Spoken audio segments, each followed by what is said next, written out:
सत श्री अकाल सभी को। आज हम बात करने जा रहे हैं, चूंकि गर्मी आ गई है, गर्मी पर हमने पहले भी बात की है कि गर्मी के लिए हमको क्या क्या तैयारी करनी चाहिए। लगभग सभी लोगों ने तैयारी कर ली। कुछ बीच में बारिश वगैरह हो गई तो थोड़ा सा हमको समय और मिल गया, लेकिन अब गर्मी अपने पूरे प्रचंड पर है, पूरे जोरों पर है और बहुत अच्छी गर्मी पड़ने वाली है, ये सभी को पता है। तो थोड़ा सा हम डिस्कस करना चाहेंगे कि न्यूट्रिशनल मैनेजमेंट कैसे करें। गर्मियों के बारे में हमने जो बात करी थी लास्ट टाइम भी, हमने ये बात करी थी कि क्या क्या चैलेंजेस हमको मोस्टली समर के टाइम पर आते हैं। फैट एसएनएफ, एसिडोसिस का, लेमनेस, ये सारी चीजें हमको मिलती हैं। इन सब से हम दूर कैसे रहें और कैसे हम उसका बेटर मैनेजमेंट करें, ये चार्ट सबको पता है, नेट के ऊपर आसानी से उपलब्ध है। गूगल कर लीजिए, चार्ट जरूर डाउनलोड कर लीजिए आप लोग, और हो सके तो अपने फार्म में इसका एक छोटा सा फ्लेक्स भी लगा दीजिए। और इसके साथ साथ आप दो तरह के थर्मामीटर आते हैं, एक ड्राई आता है, एक वेट वाला थर्मामीटर आता है। तो दोनों का जो रहता है वो जरूर लगाइए, जिससे आपको पता चलता रहे कि आपके फार्म पर टेम्परेचर और ह्यूमिडिटी कितनी है। ये सीधा सीधा टेम्परेचर ह्यूमिडिटी इंडेक्स है। एक तरफ जब आप देख रहे हैं वहां पर आपको टेम्परेचर दिख रहा है और एक तरफ ह्यूमिडिटी दिख रही है। इन दोनों को मिलाकर के हमारा THI बनता है, जिसको बोलते हैं हम थर्मल ह्यूमिडिटी इंडेक्स। ये जितना जितना बढ़ता जाएगा उतना उतना ही गाय के लिए खतरनाक होता जाएगा, गाय के लिए तकलीफ शुरू होती जाएगी। जो ग्रीन पार्ट है वो अच्छा है, येलो पार्ट और रेड पार्ट में तो लगभग मोर्टिलिटी वाली कंडीशन आ जाती है। लेकिन हम ये ऑरेंज येलो वाला जो पार्ट है, इसी में हम पूरे सीजन में खेलते रहते हैं। इससे अच्छे सीजन में तो हम लोग कभी जा नहीं पाते, पर्टिकुलरली यदि हम टेम्परेट कंडीशन की बात करें या अपनी इंडियन क्लाइमेटिक कंडीशन की बात करें तो यहां हमको कैसे निपटना है, हमारी क्या स्ट्रेटजी होनी चाहिए। क्योंकि ये वो स्टेजेज हैं जो आप यहां देख रहे हैं इस समय स्क्रीन के ऊपर में, ये वो स्टेजेज है जिस स्टेज में एनिमल आपको दिखाता है कि उसको गर्मी लग रही है या उसको हीट स्ट्रेस आ गया है, जिसको हम स्ट्रेस की बात करते हैं। पहली स्टेज में जब केवल शुरुआत होती है, हल्का सा नाक से पानी निकलना शुरू होता है उस हीट स्टेज में। दूसरे में पूरा मुंह से और नाक से लार बहना शुरू हो जाती है। तीसरे स्टेज में ऐसा होता है कि एनिमल पानी की तरफ ही देखता है, पानी में मुंह डाल के खड़ा रहना चौथा शुरू करता है और पेंटिंग स्टार्ट कर देता है, जीभ निकाल करके। और रेस्पिरेशन जो है उसका बहुत तेजी से बढ़ जाता है, एब्डोमिनल रेस्पिरेशन जिसको अपन बोलते हैं, यानी कि पेट की तरफ से वो सांस लेना शुरू कर देता है। और चौथी स्टेज तो बहुत ही खतरनाक होती है, जब अपन कुछ कर नहीं पाते हैं, एनिमल बैठ जाता है वहां पर और उसको उठाने में बहुत हालत खराब हो जाती है।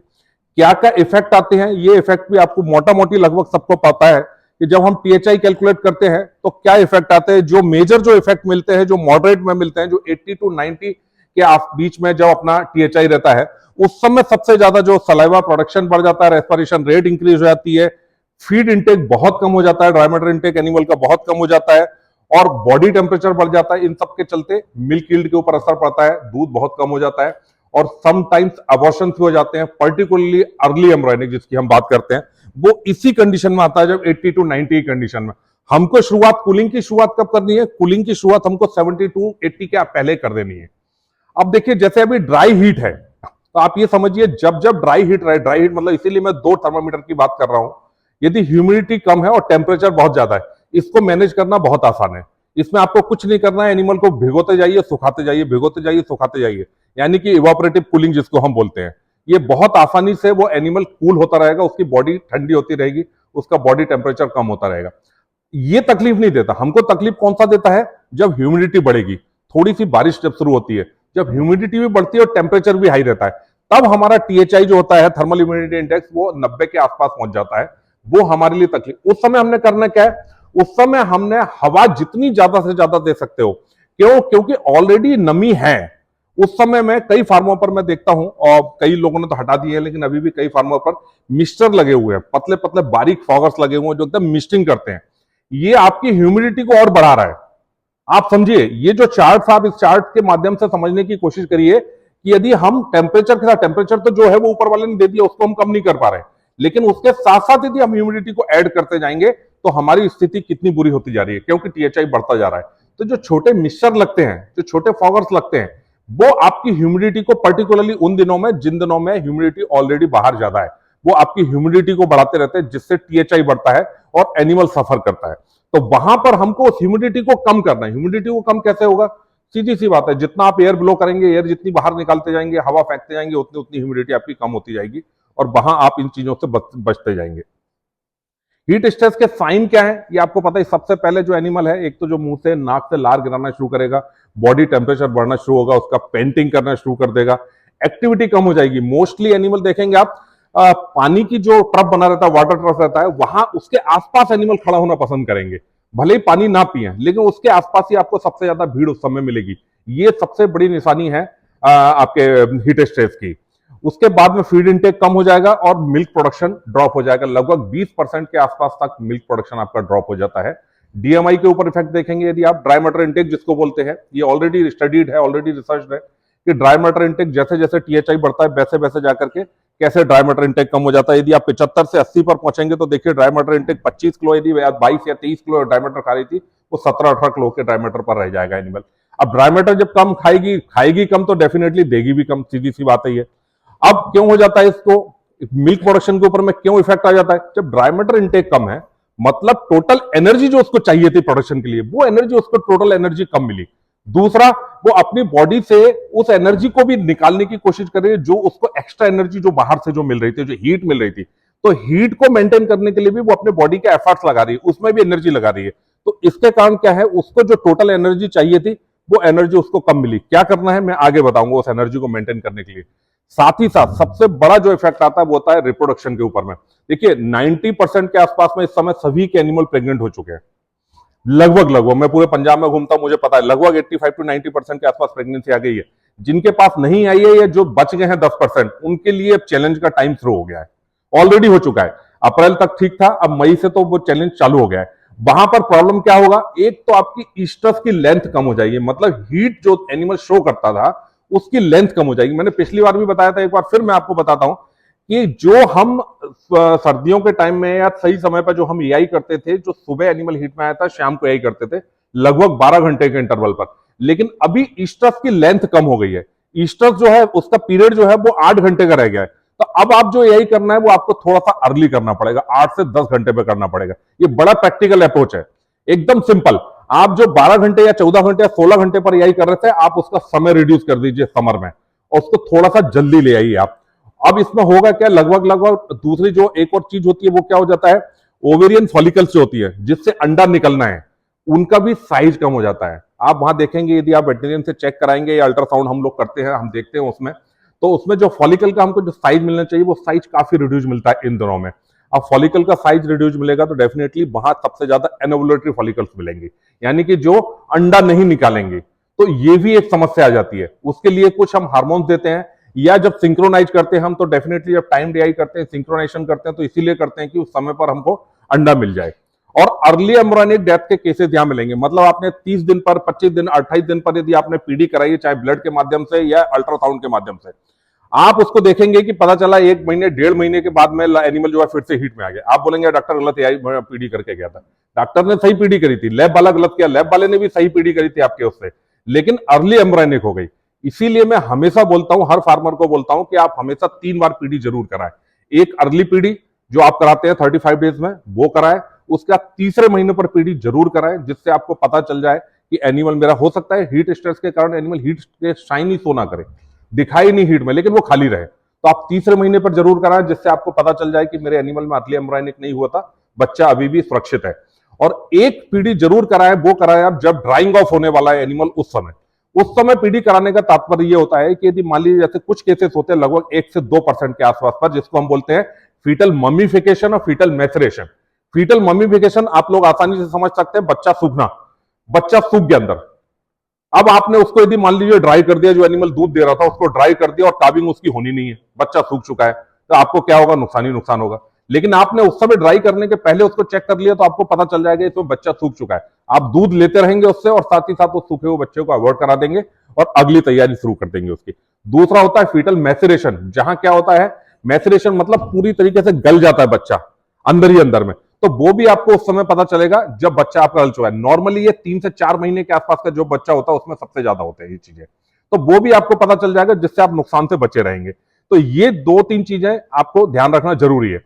अब हम ये हीट स्ट्रेस को, जो बहुत ज्यादा हीट स्ट्रेस है, इसको मिनिमाइज कैसे करें। देखिए मैं कहीं पर भी नहीं बोलता कि हम इसको खत्म कैसे करें, क्यों, क्योंकि हम जिस जोन में रह रहे हैं, जिस कंट्री में रह रहे हैं, वहां खत्म नहीं कर सकते। हमारी समस्या है कि हमको हीट से लड़ना है और यूरोप की समस्या है कि उनको ठंड से लड़ना है। वहां चिलिंग विंड्स और उसके कारण प्रॉब्लम आती है। हमको प्रॉब्लम आती है गर्मी भी नहीं, ह्यूमिडिटी और गर्मी के कारण प्रॉब्लम आती है। तो हम इस इफेक्ट को, पूरे इफेक्ट को मिनिमाइज, दो तरीके हैं। पहला तरीका हाउसिंग एंड फैसिलिटी मैनेजमेंट, कि हम उसकी जो एनिमल का बार्न है, वो जो एनिमल का शेड है, उसको कैसे मेंटेन करके चलें। और दूसरा मोस्ट इंपॉर्टेंट पार्ट आता है फीडिंग मैनेजमेंट का। हाउसिंग की जहां तक बात है, सब जानते हैं कि बहुत वेंटिलेटेड हाउस होना चाहिए। मुझे लगता है पंजाब में बहुत अच्छे शेड बने हुए हैं। जो पीडीएफए ने जो शेड के डिजाइन दिए हुए हैं, बहुत अच्छे डिजाइन है, वेल वेंटिलेटेड डिजाइन है, तो वो बहुत अच्छे वेंटिलेटेड शेड्स हैं। उसके साथ साथ लगभग सभी लोग पंखे लगा रहे हैं। जिनके पास पंखे नहीं लगे हुए हैं वो जरूर लगा के रखें। स्प्रिंकलर की व्यवस्था करके रखें कूलिंग के लिए, स्प्रिंकलर बहुत जरूरी है, उसकी व्यवस्था करें। कूल करने के लिए अलग अलग तरीके मेथड है करने के। हमारे लिए जो सबसे अच्छा मेथड है वो वही है इवेपोरेटिव कूलिंग, यानी कि फीड लाइन के ऊपर में आप लगाइए स्प्रिंकलर और साथ में लगाइए बड़े वाले पंखे, बॉक्स फैन जो बोलते हैं उसको, और उसको डाल दीजिए टाइमर के साथ। चाहे तो 1-5 के टाइमर में डाल दीजिए उसको, या 2-8 के टाइमर में डाल दीजिए। 1-5 का मतलब है 1 मिनट के लिए आपके स्प्रिंकलर चलेंगे और 5 मिनट के लिए आपके पंखे चलेंगे।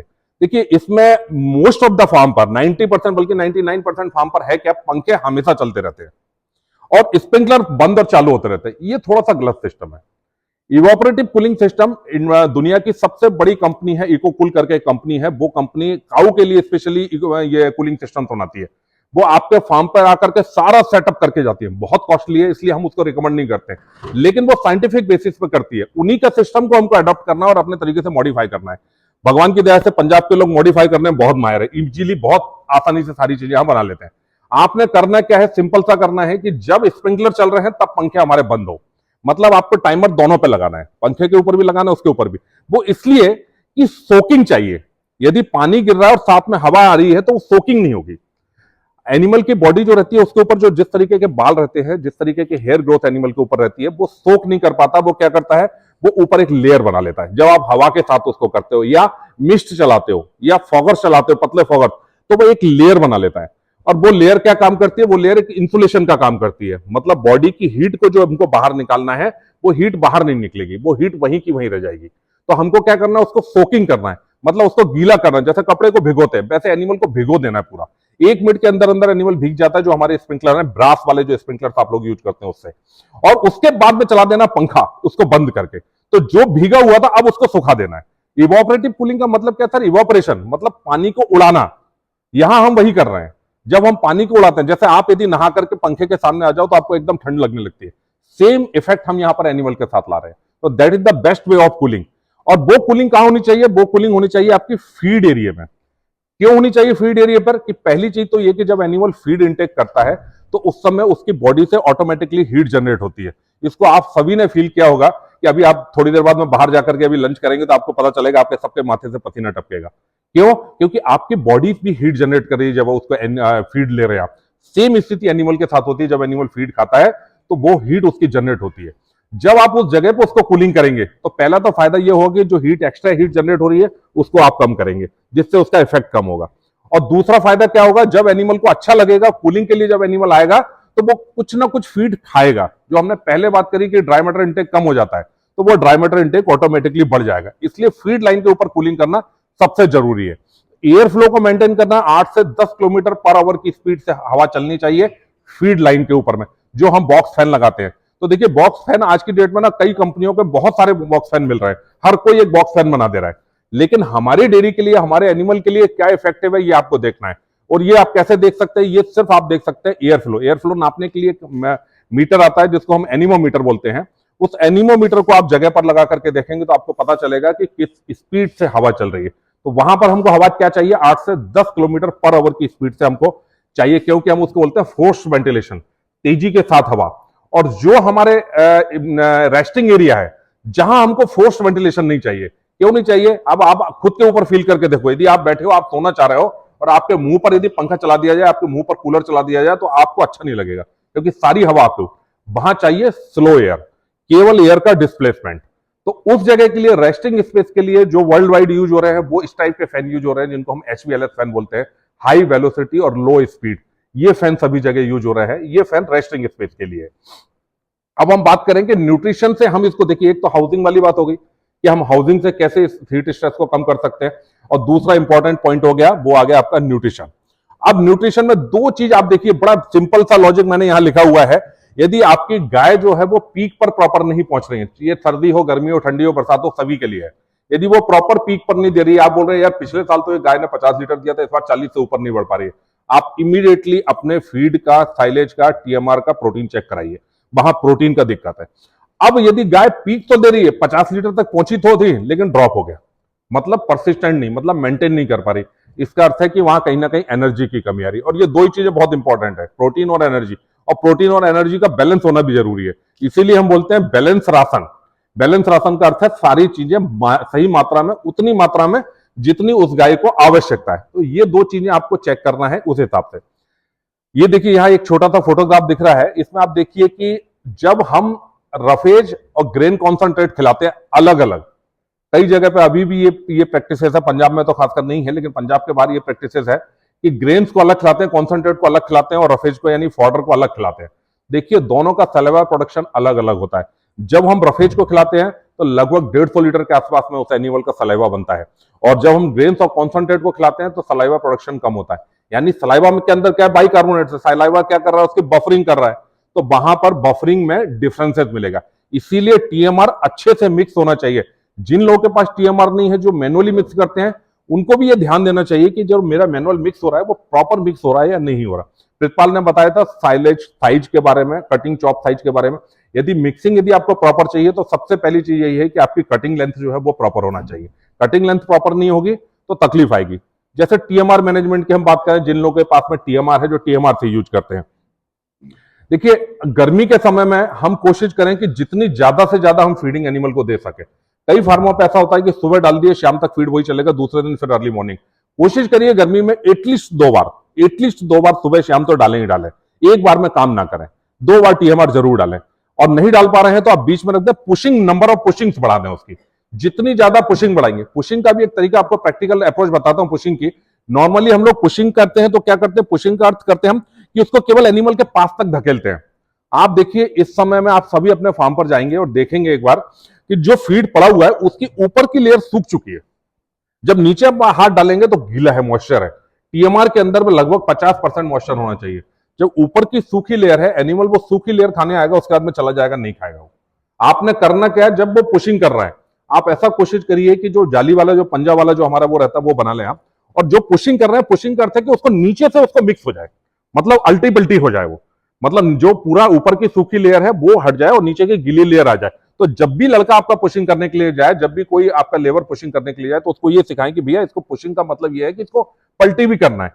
जितनी बार आप उसको पलटी करेंगे वो रिफ्रेश हो जाएगा फीड। जब रिफ्रेश होगा फीड तो एनिमल को मजा आएगा खाने में, वो बार बार आएगा, खाएगा। अल्टीमेट एम क्या है, ड्राई मैटर इंटेक को बढ़ाना।